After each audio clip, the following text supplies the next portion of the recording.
Саламатсыздарбы, достор. Бүгін Ошти шаханабыз ачылды. Можете так посмотреть. Бізде ушундай кабинкалар бар, стулдар бар. Бул жакта боз кабинкалар бар. 7-8 адамдарга. Бул жакта чоң компаниялар менен кабинкаларда отурсаңыздар болот. Бул жакта бүт шашлыктын түрү бар. Асорти, говядина, баранина, сүлө кебаб.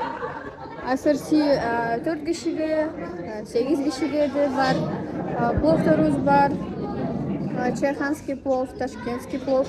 Келип заказ кылып отуруп кетишиңиздер болот. Бул жакта вот открытие сегодня. Өзүбүздүн сусундуктарыбыз бар. Кыргызстандан алып келинген. Бүт өзүбүздүкү. Максим, Шора. Сусундуктар.